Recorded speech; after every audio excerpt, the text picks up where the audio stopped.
Hi friends, எல்லாருக்குமே வணக்கம். தமிழக வெற்றி கழகம் டிவிக்கு தளபதி விஜய் அவர்கள் கட்சி ஆரம்பிச்சிருந்தாரு. 2 வருஷம் கிட்ட முடிஞ்சிருச்சு. ஆனா அந்த கட்சியில என்ன மாரி சூழ்நிலை நடந்துட்டு இருக்கு, ஸோ யாரெல்லாம் அங்க தப்பு பண்ணிட்டு இருக்காங்க, ஒரு கூத்தாடி அரசியல்ல வந்து என்ன செய்ய போறாரு, ஒரு கூத்தாடிக்கு அரசியல் பத்தி என்ன தெரியும், சினிமாவில் நடிக்கிறதோட ரைட்டு தான், இப்ப அரசியலையும் நடிக்க விஜய் அவர்கள் வந்துட்டாரு அப்படின்னு விமர்சனங்கள் கொட்டி கிடக்குது. ஸோ அந்த கொட்டி கிடக்கிற விமர்சனங்களை நம்ம எப்படி பேச போறோம், மக்கள் முன்னாடி எப்படி சொல்ல போறோம்ன்றது தான் வீடியோவில் தொடர்ச்சியா பார்க்க போறீங்க. ஏன் அந்த கட்சியில அவங்கள கூப்பிட்டு இருக்காங்கன்றது தெரியாம அண்ணன் கருணாஸ் அவர்கள் சவுண்ட் கொடுத்துட்டு இருக்காரு. எதனால பார்த்தீங்கன்னாக்கா, சினிமாவில் இருக்கக்கூடிய ஆட்களை சினிமாவில் வச்சே பார்த்தீங்கன்னாக்கா அடிக்கணும்ன்றதுனால தான். ஸோ நடிகர் சரத்குமார், நடிகர் கருணாஸ், இதே போல சில நடிகர்கள் எல்லாருமே ஸோ வந்திருக்காங்க. பிஜேபியில இருந்துகிட்டு திமுகவில் வந்து இந்தி தேவையான்னு கேட்கிறாரு. 2026 யாரு நீங்க முதலமைச்சரா வரணும்னு நீங்க நினைக்கிறீங்க? இந்த வீடியோ பாக்குற நீங்க சொல்லுங்க. 2026ல மாற்றம்னு நீங்க நினைக்கிறீங்க இல்லையா? அந்த மாற்றம் வந்து 3 பேர் நிக்கிறாங்க. அண்ணன் அண்ணாமலை அண்ணன் அவர்கள், 2வது அண்ணன் விஜய் அண்ணன் அவர்கள், 3வது நம்ம அண்ணன் சீமான் அண்ணன் அவர்கள். இல்லைங்களா? இந்த 3 அண்ணன்களும் எந்த அண்ணன் உங்களுக்கு ரொம்ப பிடிக்கும், எந்த அண்ணன்கள் மேல உங்களுக்கு மாற்றங்கள் தேவை, யாரை நீங்க செய்யாம வர வைக்கணும்னு நினைக்கிறீங்க? ஸோ டைரக்டாவே மக்களுக்கிட்ட போயிட்டு நான் கருத்து கணிப்பு கேட்டிருக்கேன். ஸோ அவங்களுடைய முடிவு தான் இந்த குப்பை தொட்டிக்கு பதிலாக இருக்க போகுதுன்றது தான் உண்மை. ஸோ வாங்க வீடியோக்குள்ள போகலாம். உரிமை காக்க போராடுவதே கடமை. ஹாய் ஃப்ரெண்ட்ஸ், எல்லாருக்குமே வணக்கம். தமிழக வெற்றி கழகம் ஸோ கட்சி தொடங்கி 2 வருஷம் முடிஞ்சிருச்சு. ஆனால் அண்ணன் விஜய் அண்ணன் மேல மிகப்பெரிய விமர்சனங்கள் கொட்டி போய் இருக்குது தான் உண்மை கூட. விஜய் ஒரு கூத்தாடி, அவருக்கு அரசியல் பத்தி என்ன தெரியும் அப்படின்னு பார்த்தீங்கன்னா நிறைய பேர் சொல்லிட்டு இருக்காங்க. ஏங்க, அரசியல் பத்தி தெரியத்தவளங்க, மக்களுக்கு நல்லது பண்ண தெரிஞ்சா போதாதா? ஸோ அரசியல் பண்ண தெரிஞ்சவன் எல்லாருமே என்ன பண்ணிட்டு இருக்கான், கொள்ளை அடிச்சு அவங்க பசங்களுக்கு சேர்த்து வச்சிட்டு இருக்கான்.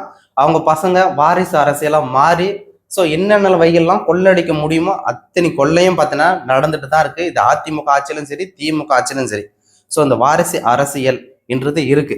இது முதலமைச்சருக்கு மட்டும்தான் வாரிசு அரசியல் இருக்கா அப்படின்னு கேட்டா அதுல மட்டும் இல்லைங்க. மந்திரி புள்ளிங்க எம்எல்ஏ இருக்காங்க, எம்எல்ஏ புள்ளிங்க அவங்க எதனா ஒரு பதவியில இருக்காங்க, இல்ல அவங்க தலைவரா இருக்காங்க, இல்ல கவுன்சிலரா இருக்காங்க. ஸோ இப்படி ஒரு வாரிசு பார்த்தீங்கன்னாக்கா அதிமுக ஆட்சியிலே நடக்குது, திமுக ஆட்சியிலே நடக்குதுங்க. நான் சொன்னதெல்லாம் பொய் நினைச்சீங்கன்னாக்கா, திமுக அதிமுக கிட்டத்தட்ட 60 ஆண்டுகள் மேல பார்த்தீங்கன்னாக்கா ஆண்டு இருக்காங்கங்க. ஓகேங்களா? அப்படிப்பட்ட சூழ்நிலை அதுல இருக்கக்கூடிய மந்திரிகள், அதுல இருக்கக்கூடிய எம்எல்ஏங்கள், அவங்களுடைய பசங்கள்லாம் யார் யாரு, அவங்களுடைய வாரிசு அரசியல் என்ன அப்படின்றது போய் சர்ச் பண்ணி பாருங்களேன். கண்டிப்பா சொல்றேன், அதுலயும் வாரிசு அரசியல் இருக்கும். முதலமைச்சருக்கு மட்டும் வாரிசு அரசியல் இருக்குனாக்கா அது இல்லை. அந்த கட்சியில் இருக்கக்கூடிய நிர்வாகிகளுக்கும் வாரிசு அரசியல் இருக்குன்றதா இது உண்மை கூட. ஓகேங்களா? அப்படிப்பட்ட சூழ்நிலை புதுசா ஒருத்தன் கட்சி ஆரம்பிச்சு அவன் சிஎம் ஆயிட்டானாக்கா இவங்களுடைய நிலைமை என்ன? முக்காடு போட்டும் தலையில போக வேண்டியதான். கூத்தாடிக்கு என்னடா தெரியும், ஒரு சினிமாவில் நடிச்சிருந்தவர் இப்ப அரசியல வந்து நடிக்க வந்துட்டாரு அப்படின்னு பார்த்தோன்னா பெரிய அளவுக்கு விமர்சனம் பண்றீங்க. ஏன்னா உங்களை ஒருத்தவங்க எதிர்க்க ஆரம்பிச்சுட்டாலுமே அவங்க நடிக்கிறாங்கன்னு ஆயிடுவாங்க. உங்களை ஆதரிச்சுட்டாங்கனாக்கா அவங்க ரொம்ப நல்லவங்களா ஆயிடுவாங்க. நம்ம அண்ணன் கருணாஸ் மாதிரி, நம்ம அண்ணன் சரத்குமார் மாதிரி இப்ப அவங்க எல்லாருமே பார்த்தனாக்கா உங்களுக்கு தெய்வமா படுவாங்க. ஓகேங்களா? ஏன்னா அண்ணன் கருணாஸ் பார்த்தீங்கன்னாக்கா ஸோ அவரை பத்தி என்ன சொல்றதுன்னு தெரியல. ஸோ அதிமுக இருக்கும் போது திமுக விமர்சனம் பயங்கரமா விமர்சனம் பண்ணாரு. ஆனா இப்ப திமுக கூடயே போயிட்டு அண்ணன் விஜய் அண்ணன் மேல விமர்சனம் பண்றாரு. ஏன் அந்த கட்சியில அவங்களை கூப்பிட்டு இருக்காங்கன்றது தெரியாம அண்ணன் கருணாஸ் அவர்கள் சவுண்ட் கொடுத்துட்டு இருக்காரு. எதனால பாத்தீங்கன்னாக்கா, சினிமாவில் இருக்கக்கூடிய ஆட்களை சினிமாவில் வச்சே பார்த்தீங்கன்னாக்கா அடிக்கணும்ன்றதுனாலதான். ஸோ நடிகர் சரத்குமார், நடிகர் கருணாஸ், இதே போல சில நடிகர்கள் எல்லாருமே ஸோ வந்திருக்காங்க. அண்ணன் விஜயகாந்த் அண்ணன் மேல எந்த அளவுக்கு விமர்சனங்கள் வச்சாரோ வடிவேல் அவர்கள், இப்ப விஜய் மீதும் விமர்சனம் வச்சிட்டு இருக்காரு. இது தமிழக வெற்றி கழகம் கட்சியில கூடிய தொண்டர்கள் மிகப்பெரிய விமர்சனங்கள் பார்த்தீங்கன்னாக்கா வடிவேல் மேல வச்சுன்னு இருக்காங்க. இதுதான் உண்மை கூட. ஓகேங்களா?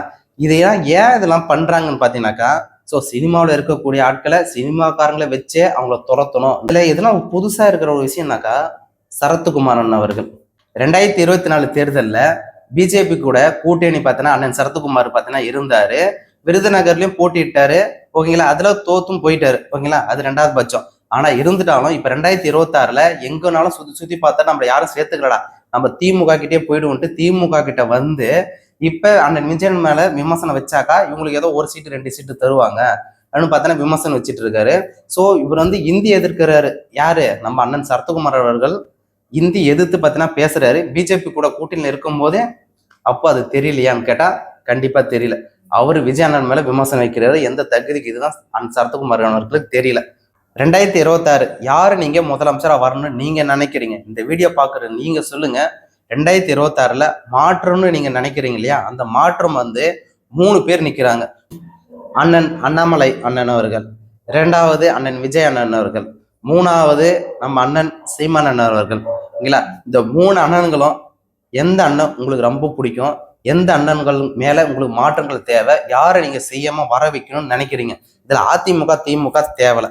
3 பேர் மட்டும் சொல்லுங்க, பார்க்கலாம். உங்களின் ஒருவனாக உங்களின் ஒத்தனாக பேசுகின்றான். என்றொன்றும் உங்களோட இணைந்திருக்கேன். என்னோட சேனல் மறக்காம சப்போர்ட் ஆதரவு கொடுங்க. அனைவருக்கும் ஷேர் பண்ணுங்க. நன்றி.